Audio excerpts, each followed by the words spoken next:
إن الحمد لله نحمده ونستعينه ونستغفره ونؤمن به ونعوذ بالله من شرور أنفسنا ومن سيئات أعمالنا من يهده الله فلا مضل له ومن يضلل فلا هادي له وأشهد أن لا إله إلا الله وحده لا شريك له وأشهد أن محمدا عبده ورسوله يا أيها الذين آمنوا اتقوا الله حق تقاته ولا تموتن إلا وأنتم مسلمون يا أيها الناس اتقوا ربكم الذي خلقكم من نفس واحدة وخلق منها زوجها وبث منهما رجالا كثيرا ونساء واتقوا الله الذي تساءلون به والأرحام إن الله كان عليكم رقيبا يا أيها الذين آمنوا اتقوا الله وقولوا قولا سديدا يصلح لكم أعمالكم ويغفر لكم ذنوبكم ومن يطع الله ورسوله فقد فاز فوزا عظيما أما بعد فإن خير الحديث كتاب الله وخير الهدي هدي محمد صلى الله عليه وسلم وشر الأمور محدثاتها وكل محدثة بدعة وكل بدعة ضلالة وكل ضلالة في النار وقد قال الله تبارك وتعالى في القرآن المجيد أعوذ بالله من الشيطان الرجيم اهدنا الصراط المستقيم صراط الذين أنعمت عليهم غير المغضوب عليهم ولا الضالين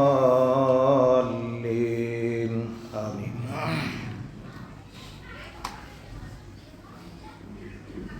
ہر طرح کی تعریف بڑائی اور بزرگی رب العالمین کے لیے لائق و زیبا ہے، جنہوں نے ہمیں اور آپ کو پیدا فرمایا اور دنیا میں بسنے والی انگنت و بے شمار مخلوقات کو پیدا فرمایا، بہت ساری نعمتوں سے ہمیں اور آپ کو نوازا، خصوصاً مذہب اسلام جیسی عظیم ترین نعمت سے ہمیں اور آپ کو مالا مال کیا، اسلام کی دولت سے، ایمان کی دولت سے ہمیں اور آپ کو نوازا۔ بعدہ درود و سلام نازل ہوں جملہ تمام انبیاء علیہم السلام پر، خصوصاً ہمارے آخری پیغمبر رحمۃ للعالمین خاتم النبیین سرور گرامی جناب محمد الرسول اللہ صلی اللہ علیہ وسلم پر۔ برادران اسلام، معزز و محترم حاضرین جمعہ،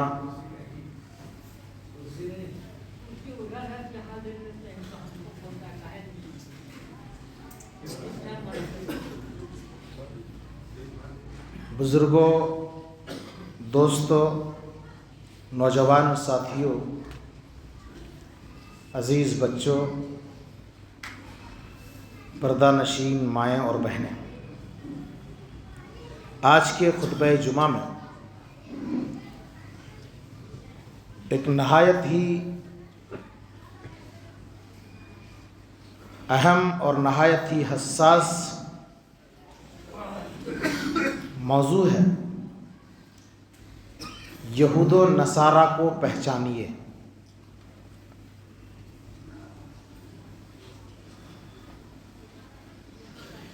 اس موضوع کا انتخاب خاص طور پر میں نے اس لیے کیا ہے کہ آج جب سماج اور معاشرے کے اندر نظر دوڑائی جاتی ہے اور لوگوں کا جائزہ لیا جاتا ہے، خصوصاً مسلمانوں کا جب جائزہ لیا جاتا ہے تو یہ دیکھا جاتا ہے کہ اکثر و بیشتر مسلمان یہود و نصارہ کے طریقے پر چلنے والے ہو گئے ہیں، ان کی روش کو اختیار کرنے والے ہو گئے ہیں۔ گویا ہر میدان میں، ہر موڑ میں مسلمان اپنی تعلیم کو چھوڑ کر، اپنی تہذیب کو چھوڑ کر، اپنی شریعت کو چھوڑ کر یہود و نصارہ، کفار اور مشرکین کے کلچر کو اپنائے ہوئے ہیں، جو بڑا ہی خطرناک ہے۔ اکثر و بیشتر لوگ یہود و نصارہ کے بارے میں نہیں جانتے، یہود و نصارہ کو نہیں پہچانتے ہیں۔ یہود کس کو کہتے ہیں، نصارہ کس کو کہتے ہیں، عیسائی کس کو کہتے ہیں، یہودیوں کا عقیدہ کیا ہے، عیسائیوں کا عقیدہ کیا ہے، ان کے کارنامے کیا ہیں، کیوں یہودیوں پر لعنت کی جاتی ہے، کیوں عیسائیوں پر لعنت کی جاتی ہے، ان چیزوں کے بارے میں واقفیت نہیں ہے۔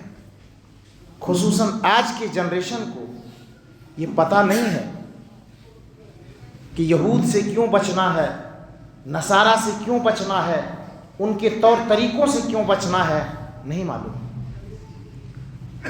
اس مناسبت سے آج کا یہ اہم موضوع میں نے آپ کی خدمت میں رکھا ہے کہ یہود و نصارہ کو پہچانیے۔ کون ہے یہود و نصارہ؟ یہودی کس کو کہتے ہیں؟ نصارہ کس کو کہتے ہیں؟ شریعت اسلامیہ کی روشنی میں، شریعت کی اصطلاح میں یہود کہتے ہیں ان لوگوں کو جو تورات کے اوپر ایمان رکھتے ہیں۔ آپ کو معلوم ہونا چاہیے 4 آسمانی کتابیں مشہور ہیں، معروف ہیں: تورات، زبور، انجیل، قرآن پاک۔ ان میں سے ایک کتاب تورات ہے جو موسیٰ علیہ السلام کو دی گئی، ایک کتاب زبور ہے داؤد علیہ السلام کو دی گئی، ایک کتاب انجیل ہے جو عیسیٰ علیہ السلام کو دی گئی، ایک کتاب قرآن مجید ہے جو محمد الرسول اللہ صلی اللہ علیہ وسلم کو دی گئی، جو امت محمدیہ کے لیے ہدایت کی کتاب ہے۔ تو شریعت کی اصطلاح میں، اسلام کی نظر میں یہودی ان لوگوں کو کہا جاتا ہے جو تورات کے اوپر ایمان رکھتے ہیں۔ اس کو تورات بھی کہا جاتا ہے اور توریت بھی کہا جاتا ہے، اور اس کے مطابق عمل کرنے والے کو یہودی کہا جاتا ہے۔ تورات کے ماننے والے کو، تورات کے اوپر ایمان رکھنے والے کو، تورات کے مطابق عمل کرنے والے کو یہودی کہا جاتا ہے۔ یہ بنی اسرائیل کی قوم میں سے۔ اور نصارہ کو کہتے ہیں عیسائی، جس کو ہم اور آپ کرسچن کہتے ہیں۔ نصارہ، قرآن مجید کے اندر نصارہ کا لفظ آیا ہے، تو نصارہ کہتے ہیں عیسائی کو، کرسچن کو۔ نصارہ کس کو کہتے ہیں؟ عیسائی کس کو کہتے ہیں؟ ان لوگوں کو کہتے ہیں عیسائی، ان لوگوں کو کہتے ہیں نصارہ جو انجیل کے اوپر ایمان رکھتے ہیں اور انجیل کے مطابق وہ عمل کرتے ہیں۔ یہ انجیل کن کو دیا گیا؟ عیسیٰ علیہ السلام کو دیا گیا۔ تورات کس کو دیا گیا؟ موسیٰ علیہ السلام کو دیا گیا۔